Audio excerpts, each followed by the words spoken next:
Our next poet is coming back to Voices and Verses. She is a dedicated KPS member.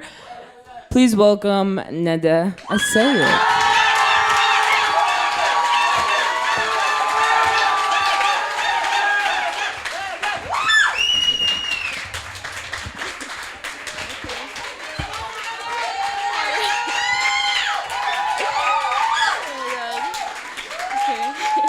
Thank you. I love you too. Okay.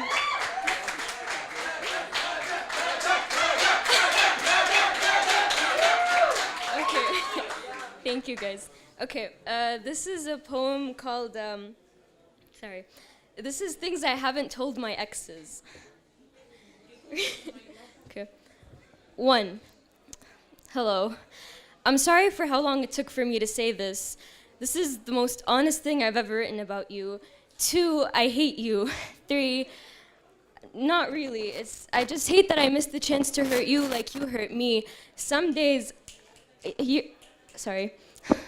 years later, I still regret the fact that I didn't get to hurt you like you hurt me. And I don't know if it's you I hate for the damage or if it's me I hate for loving you in the aftermath of our catastrophes. 4, sometimes I daydream about an alternate universe where I don't flinch at the sound of your name. 5, I'm sorry, but I can only love you in the context of how sad I've been lately.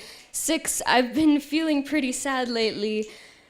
7, I don't love you anymore, I just don't want anyone else to. 8, when you told me that I was yours, you said it like it's the only real thing we know, like we're never really gonna outgrow each other, like we're so messed up there won't ever be anyone else out there for either one of us. And realizing I don't need you is the closest to freedom I've ever felt. 9, if I have another dream about you, I think I might as well stop myself from sleeping. I don't want to see you anymore. 10, there's a reason I didn't let you meet any of my friends. 11, I still can't listen to Flight 505 by the Rolling Stones without wanting to throw up. 12, I occasionally check that your number is still blocked on my phone, but sometimes I wish you'd call me just so I can decline. 13, a part of me still blames you for who I am today, so I don't know who I hate more, me for latching on to all of your nasty habits or you for being like this in the first place. I wonder what you would think when you see me now. I've been brushing my teeth until my gums bleed and burning my tongue on scorching hot coffee so I don't talk as much, and surrounding myself with chaos to distract myself from the one in my chest, and I wonder if you'd still be proud of me. 14, I may have been a little bit messy, but I still loved you. Bruised and broken is better than nothing, right?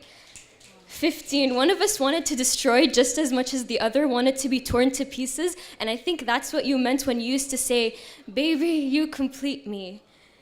16, you refuse to love me and you refuse to leave me the hell alone, and I still don't know what to do with either one of those. 17, please stop fucking calling. 18, you've always had a tendency to get anxious over things getting bad. Maybe that's why you always ended up having a better day than you thought you would when you'd first wake up in the morning. Maybe that's why you never knew how to stay with me. 19, you were pretty good for me, but I was terrible enough for the both of us. 20, when my mother told me to stay away from the big bad wolf, she didn't say that the big bad wolf had messy hair and a pocket full of pharmacy pills. She didn't tell me that the wolf only knows how to bite before it barks, that the wolf will teach me to flinch. 21, I felt lonelier with you than I ever felt without. 22, I should have known you weren't the one for me. When you called me when you said you were scared of drowning but called me an ocean in your poems. I'm sorry my love could have swallowed the Atlantic when yours was afraid of a little rain. 23, I should have known it was time to end things when I only said I love you to break the ear-splitting silence. 24, I only said I love you because I needed something to keep us hanging on that thread of constant fighting and fucking but never actually leaving.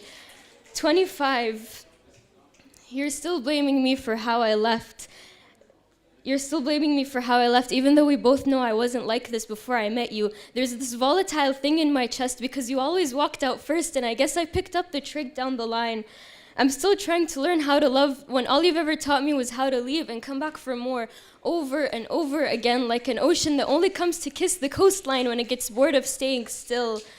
26, my best friend still hasn't forgiven you for what you've done to me.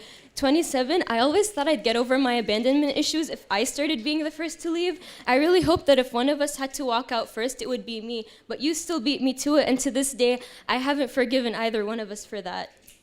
28, when I called you the sun, I meant that I was Icarus in this narrative, as in, every time I tried to kiss you, it felt like I was kissing you goodbye. How you always seemed to lure me closer, but never really let me in. How I was always okay with being the one who loves more.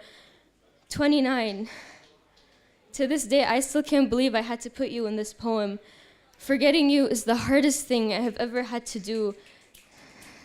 Some days I stay up till morning just to take pictures of the sunset from my bedroom window for you like I used to. Some days I'm still trying to be the person you once fell in love with. 30, thank you for the hurt. You made a pretty good poem. Thank you.